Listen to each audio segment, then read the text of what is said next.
कार्यक्रम के पुण्यार्जक परिवार हैं Shri Parasnath re rolling mills limited, Durgapur 1, Bardhaman, Paschim Bangal. Amita Jain, wife of Anil Kumar Jain. Sangeeta Jain, wife of Vipin Kumar Jain.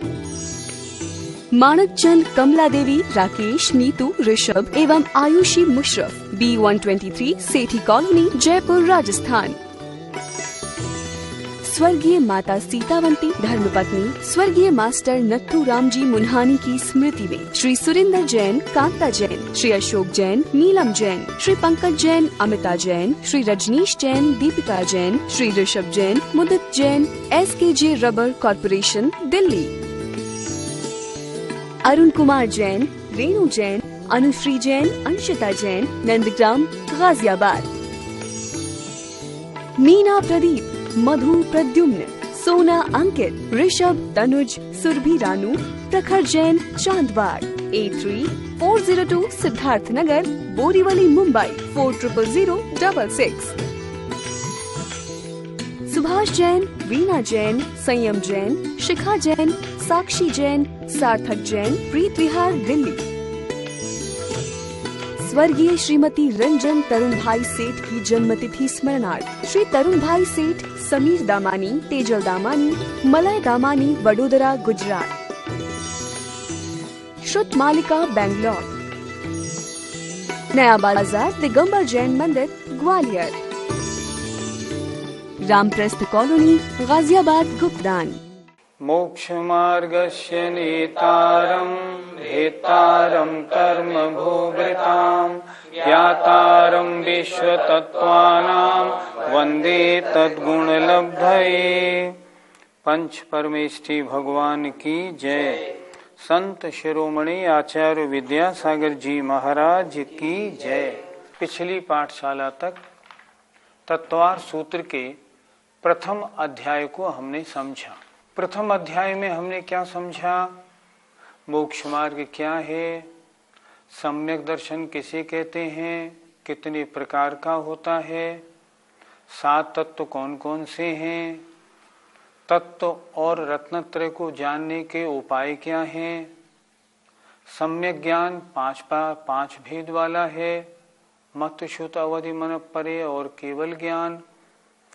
इन सबके कितने कितने भेद हैं, इनका विषय संबंध क्या है, एक जीव के कितने ज्ञान एक साथ हो सकते हैं, ज्ञान सम्यक और मिथ्या क्यों होते हैं, और प्रमाण और नय क्या हैं, इन सब की चर्चा हो गई। हमारे जीवन का लक्ष्य क्या है? सम्यक्त्व प्राप्ति करना। और सम्यक्त्व प्राप्ति कब होगी? जब हम जीवादिक 7 तत्वों का यथार्थ श्रद्धान करेंगे।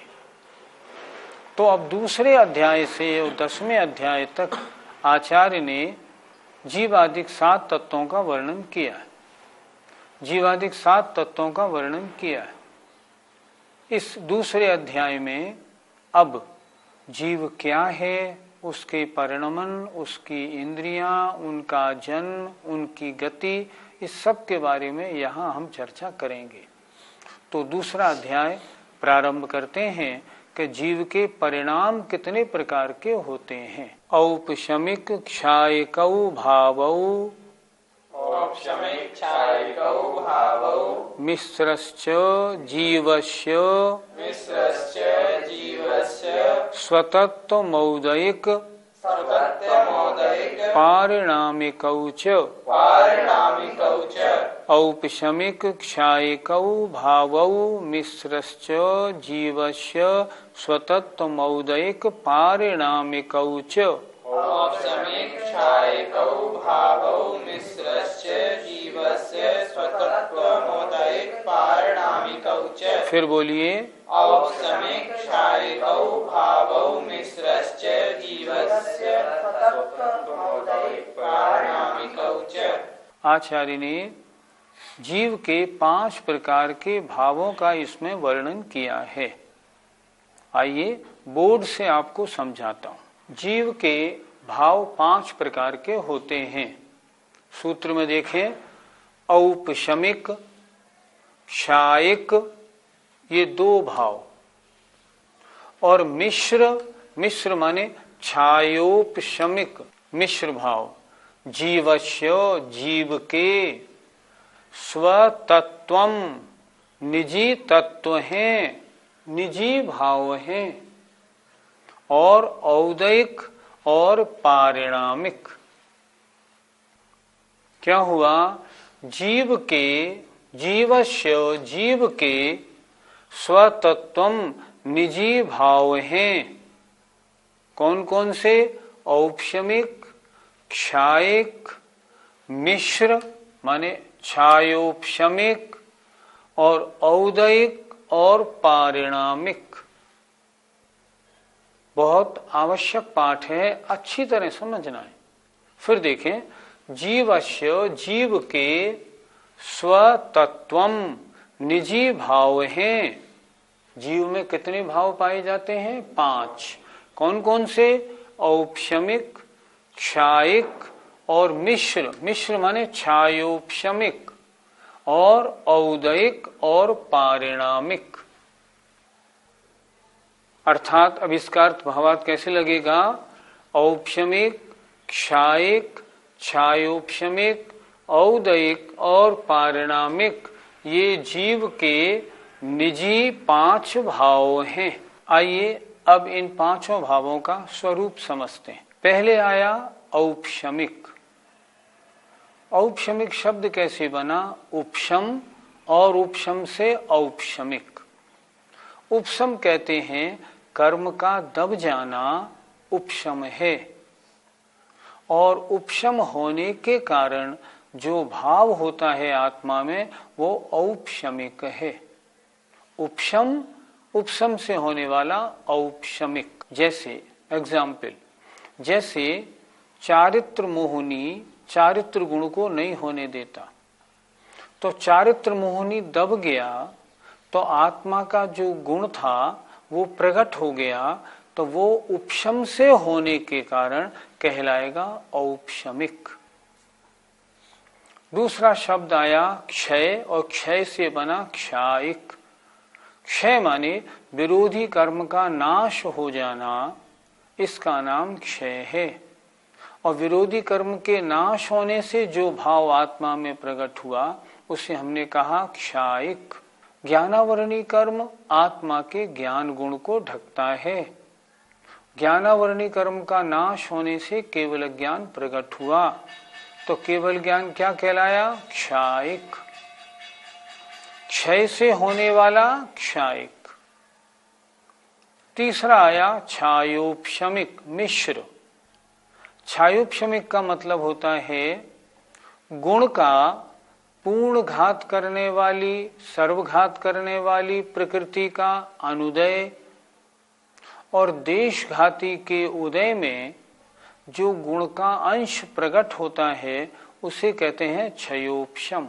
और गुण के अंश के प्रकट होने से जो भाव आत्मा का बना उसे हमने कहा क्षयोपशमिक। बड़े सरल अर्थों में समझें आप, जहां गुण का अंश प्रकट हो वह क्षयोपशम, और उससे होने वाला जो भाव वह क्षयोपशमिक। जैसे एग्जाम्पल, जैसे ज्ञान आत्मा का गुण है। ज्ञानावरण कर्म पूरा नष्ट हुआ तो क्षायिक हुआ केवल ज्ञान, वो क्षय से हुआ। और उसके देशघाती स्पर्धकों के उदय में ज्ञान का अंश प्रकट हुआ, मत ज्ञान, श्रुत ज्ञान, अवधि ज्ञान, मनःपर्यय ज्ञान, ये क्या हुए? क्षयोपशमिक। क्यों? कि ये उस गुण के अंश रूप में प्रकट हुए। आगे आए जीवस्य स्वतत्वम, ये जीव के निजी भाव हैं। अर्थात औपशमिक, क्षायिक और क्षयोपशमिक ये भाव जीव के अलावा अन्य किसी द्रव्य में नहीं पाए जाते। अगला औदैक, कर्म का विपाक होने पर जो उसका फल होता है, कर्म जब उदय में आता है तो उससे जो आत्मा के भाव बनते हैं वो कहलाते हैं उदय से होने वाले औदैक। जैसे क्रोध कषाय का उदय आया, आत्मा में क्रोध उत्पन्न हुआ, तो क्रोध क्या कहलाएगा? औदैक। क्यों? क्योंकि उदय के कारण हुआ। आगे अंतिम पांचवा है पारिणामिक, अर्थात आत्मा के जिन भावों का उपशम, क्षय, क्षयोपशम या उदय से संबंध ना हो, जो आत्मा के स्वभाव हों, उन्हें हम कहते हैं पारिणामिक भाव। एक बार फिर जरा देख लें। विरोधी कर्म के दब जाने को कहते हैं उपशम, और विरोधी कर्म के दबने से जो गुण प्रकट हुआ वो कहलाएगा औपशमिक।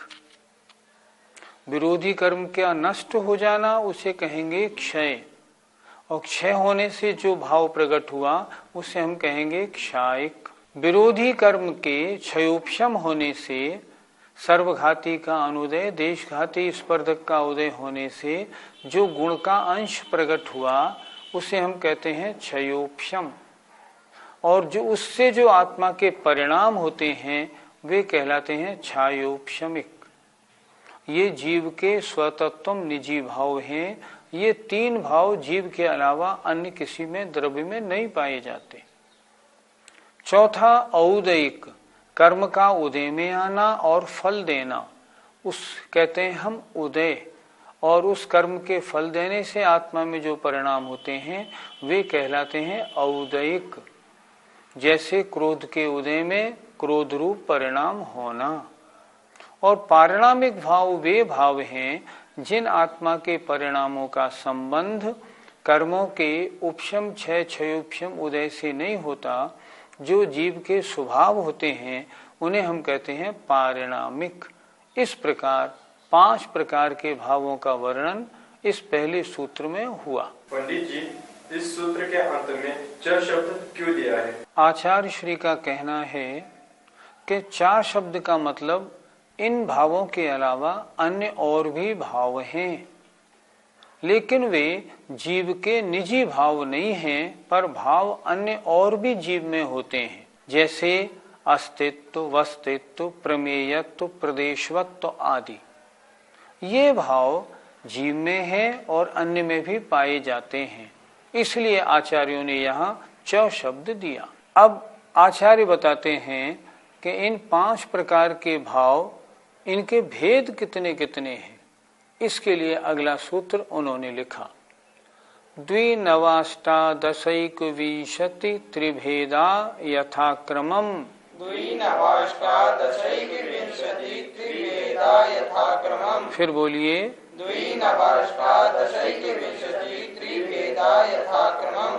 आइए इस सूत्र को बोर्ड पे अच्छी तरह से देखते हैं। सूत्र का यदि हम संधि विच्छेद कर लेंगे तो हमारे समझ में सूत्र आसानी से आ जाएगा। देखिए, संधि विच्छेद इस सूत्र का नीचे दिया गया है। द्वि नव अष्टादश, यहां से ए निकाला, एक विंशति और त्रिभेदा यथाक्रमम्। फिर देखें, द्वि नव अष्टादश, आ यहां से निकाला, अष्टादश, एक विंशति, त्रिभेदा यथाक्रमम्। क्या कह रहे हैं? 2, 9, अष्टादश माने 8 और 10 माने 18, 18, और एक विंशति, विंशति माने 20 और 1 माने 1, 21 माने 21, और 3 भेद हैं यथाक्रम, क्रम से। सूत्र फिर देखें, 5 प्रकार के भावों के भेद कितने हैं? 2, 9, 8 और 10 18, एक विंशति माने 21, और 3 भेद हैं इन भावों के क्रम से। क्रम कहां से लेना? क्रम इस सूत्र से लेना। क्रम पहले सूत्र से लेना है। कैसे लेंगे? औपशमिक 2 प्रकार के, क्षायिक 9 प्रकार के, क्षयोपशमिक ये 18 18 प्रकार के, औदयिक 1 विंशति 21 प्रकार के, और पारणामिक 3 प्रकार के होते हैं। ये हमने सूत्र के क्रम से इस सूत्र को जोड़ दिया। 5 प्रकार के भावों में सबसे पहले भाव कौन सा आया? औपशमिक। उसके भेद 2 कौन कौन से होते हैं? आचार्य अगले सूत्र में बता रहे हैं। सम्यक्त्व चारित्रे, सम्यक्त्व चारित्रे, बोलिए सम्यक्त्व चारित्रे। औपशमिक भाव के 2 भेद होते हैं, औपशमिक सम्यक्त्व, औपशमिक चारित्र। उपशम की परिभाषा क्या होती है? विरोधी कर्मों के दब जाने से जो गुण प्रकट होता है वह औपशमिक है। पहला औपशमिक सम्यक्त्व। सम्यक्त्व की विरोधी प्रकृतियां कितनी? 7। अनंतानुबंधी, क्रोध, मान, माया, लोभ और दर्शन मोहिनी की मिथ्यात्व, सम्यक मिथ्यात्व और सम्यक प्रकृति। इन 7 प्रकृतियां क्या कर रही थी? अब तक आत्मा में सम्यक्त गुण को प्रकट नहीं होने दे रही थी। भावों की विशुद्धि से क्या हुआ कि ये जो 7 प्रकृतियां थी ये दब गई, अर्थात उदय में आना इनका रुक गया। तो इनके दब जाने से अर्थात इनके उपशम हो जाने से क्या होगा? सम्यक्त गुण प्रकट हो जाएगा। तो वो सम्यक्त क्या कहलाएगा? उपशम से होने वाला होने के कारण औपशमिक सम्यक्त्व। फिर एक बार समझें। औपशमिक भाव 2, औपशमिक सम्यक्त, औपशमिक चारित्र। औपशमिक सम्यक्त किसे कहते हैं? सम्यक दर्शन के विरोधी जो अनंतानुबंधी, क्रोध, मान, माया, लोभ और दर्शन मोहिनी की 3 प्रकृतियां, मिथ्यात्व, सम्यक मिथ्यात्व और सम्यक प्रकृति, इन 7 प्रकृतियों के दब जाने से आत्मा में जो विशुद्धि प्रकट होती है उसे हम कहते हैं औपशमिक सम्यक्त्व। दूसरा औपशमिक चारित्र। आत्मा में चारित्र गुण है, उसकी विरोधी कितनी प्रकृतियां हैं? उसकी विरोधी चारित्र मोहिनी की 25। अनंतानुबंधी 4 को हमने सम्यक्त्व के साथ ले लिया। अब चारित्र के साथ के लिए प्रकृतियां रह गई 21। ये 21 प्रकृतियां क्या कर रही हैं? ये जब उदय में आती हैं ना तो हमारा चारित्र गुण प्रकट नहीं हो पाता। हमने भावों की विशुद्धि बढ़ाई और इन 21 प्रकृतियों को हमने दबा दिया, इनका उदय नहीं होने दिया, तो भावों की विशुद्धि होगी? होगी। चारित्र गुण प्रकट होगा? होगा। तो 21 प्रकृतियां कौन कौन सी? अप्रत्याख्यानावरण, क्रोध, मान, माया, लोभ, प्रत्याख्यानावरण, क्रोध, मान, माया, लोभ, संजलन, क्रोध, मान, माया, लोभ 12 और 9 नो कषाय, हास्य, रति, अरति, शोक, भय, जुगुप्सा, स्त्री वेद, पुरुष वेद, नपुंसक वेद। इन 21 प्रकृतियों को हमने भावों की विशुद्धि से दबा दिया। इनके दब जाने से जो आत्मा में चारित्र गुण प्रकट हुआ वो उपशम के कारण होने से औपशमिक, और चारित्र गुण है तो औपशमिक चारित्र कहलाया। फिर एक बात समझ लें, और विरोधी कर्मों के दब जाने को उपशम कहते हैं, और विरोधी कर्मों के दब जाने से जो गुण प्रकट होते हैं वे औपशमिक गुण कहलाते हैं। सम्यक्त की विरोधी 7 प्रकृतियों के दब जाने से जो सम्यक्त प्रकट हुआ वह औपशमिक सम्यक्त। चारित्र की विरोधी 21 प्रकृतियों के दब जाने से जो चारित्र प्रकट हुआ वह औपशमिक चारित्र। इस प्रकार औपशमिक भाव के 2 भेद हुए। औपशमिक के 2 ही भेद क्यों बतलाए? औपशमिक ज्ञान, औपशमिक दर्शन, ये इत्यादि क्यों नहीं बतलाए? उपशम सिर्फ मोहिनी कर्म का होता है, अन्य कर्मों का नहीं होता। ज्ञानावरण, दर्शनावरण और अंतराय कर्म, इनका या तो क्षय उपशम होता है या क्षय उपशम नहीं होता। इसलिए औपशमिक भाव केवल 2 ही होते हैं और नहीं होते। आइए अब हम चलते हैं क्षायिक भाव की ओर। आचार्य का अगला सूत्र, ज्ञान, दर्शन, दान, लाभ, भोगोपभोग, वीर्याणि च। ज्ञान, दर्शन, दान, लाभ, भोगोपभोग, वीर्याणि च। दोबारा बोले, ज्ञान, दर्शन, दान, लाभ, भोगोपभोग, अब हमें किसको बताना है? क्षायिक भाव के 9 भेद। सूत्र बड़ा सरल है। ज्ञान अर्थात क्षायिक ज्ञान, क्षायिक दर्शन, क्षायिक दान, क्षायिक लाभ, क्षायिक भोग, क्षायिक उपभोग और क्षायिक वीर्य। इन सब में हम क्षायिक लगा लेंगे क्योंकि क्षायिक भावों का वर्णन है। ज्ञान, दर्शन, दान, लाभ, भोग, उपभोग और वीर्य। और चा से क्या लेना? पहले सूत्र के दोनों और, अर्थात क्षायिक सम्यक्त और क्षायिक चारित्र। फिर एक बार देखें, आत्मा में क्षायिक भाव 9 होते हैं। क्षायिक ज्ञान, क्षायिक दर्शन, क्षायिक दान, क्षायिक लाभ, भोग, उपभोग, वीर्य और क्षायिक सम्यक्त और क्षायिक चारित्र। ये क्या है? ये क्षायिक भाव हैं। क्षायिक भाव किन्हें कहते हैं? जो कर्मों के क्षय से उत्पन्न होते हैं। देखें, ये क्षायिक भाव किन किन कर्मों के क्षय से उत्पन्न होते हैं? पहला आया क्षायिक ज्ञान, ज्ञानावरणी के क्षय से उत्पन्न होने वाला। दूसरा क्षायिक दर्शन, दर्शनावरणी के कर्म के क्षय से उत्पन्न होने वाला। क्षायिक दान, लाभ, भोग, उपभोग, वीर्य। अंतराय के 5 भेद, इन 5 के क्षय से उत्पन्न होने वाले ये 5 क्षायिक भाव। क्षायिक सम्यक्त, दर्शन मोहिनी के क्षय से उत्पन्न होने वाला और चारित्र मोहिनी के क्षय से उत्पन्न होने वाला क्षायिक चारित्र। अरहंत परमेष्ठी भगवान के 4 घातिया कर्मों का नाश हो जाता है तो ये 9 क्षायिक भाव 9 क्षायिक लब्धि या केवल लब्धि के रूप में उनको प्राप्त हो जाते हैं। फिर एक बार जरा देख लें क्षायिक भाव कौन कौन से?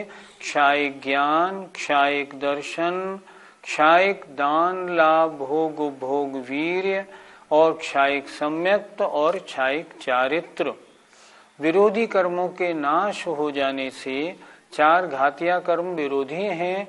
4 घातिया कर्मों के नष्ट हो जाने से ये 9 क्षायिक भाव प्रकट होते हैं।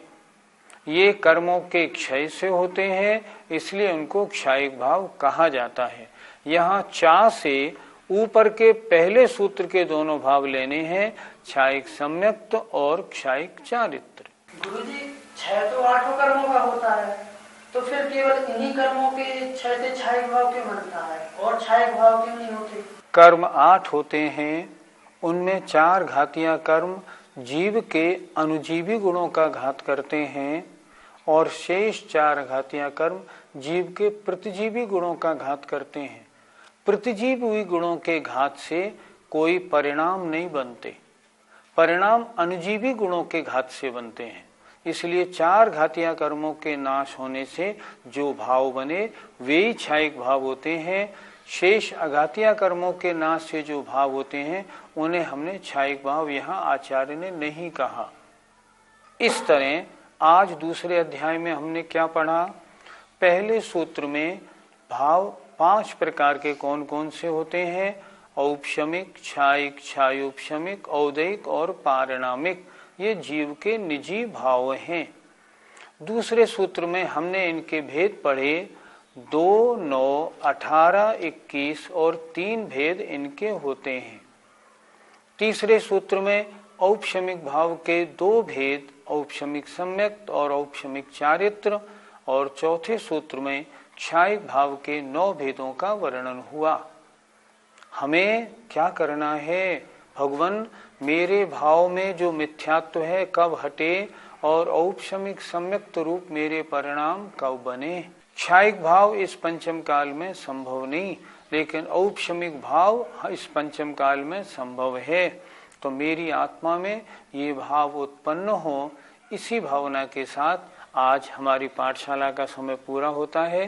जय जिनेन्द्र। इस कार्यक्रम के पुण्यार्जक परिवार हैं Shri Parasnath re rolling mills limited, Durgapur 1, Bardhaman, Paschim Bangal. Amita Jain, wife of Anil Kumar Jain. Sangeeta Jain, wife of Vipin Kumar Jain. Manak Chand, Kamla Devi, Rakesh, Neetu, Rishabh एवं आयुषी मुशरफ, B123 सेठी कॉलोनी, जयपुर, राजस्थान। स्वर्गीय माता सीतावंती धर्मपत्नी स्वर्गीय मास्टर नत्थू राम जी मुन्हानी की स्मृति में Shri Surinder Jain, Kanta Jain, Shri Ashok Jain, Neelam Jain, Shri Pankaj Jain, Amita Jain, Shri Rajneesh Jain, Deepika Jain, Shri Rishabh Jain, Mudit Jain, SKJ rubber corporation, Delhi. Arun Kumar Jain, Renu Jain, Anushree Jain, Anshita Jain, Nandgram, Ghaziabad. Meena Pradeep, Madhu Pradyumn, Sona Ankit, Rishabh, Tanuj, Surabhi Ranu, प्रखर जैन, चांदबाग। 83-402 सिद्धार्थ नगर, बोरीवली, मुंबई 400066। सुभाष जैन, वीना जैन, संयम जैन, शिखा जैन, साक्षी जैन, सार्थक जैन, प्रीत विहार, दिल्ली। स्वर्गीय श्रीमती रंजन तरुण भाई सेठ की जन्मतिथि स्मरणार्थ श्री तरुण भाई सेठ, समीर दामानी, तेजल दामानी, मलय दामानी, वडोदरा, गुजरात। श्रुत मालिका, बैंगलोर। नया बाजार, दिगंबर जैन मंदिर, ग्वालियर। रामप्रस्थ कॉलोनी, गाजियाबाद, गुप्तदान।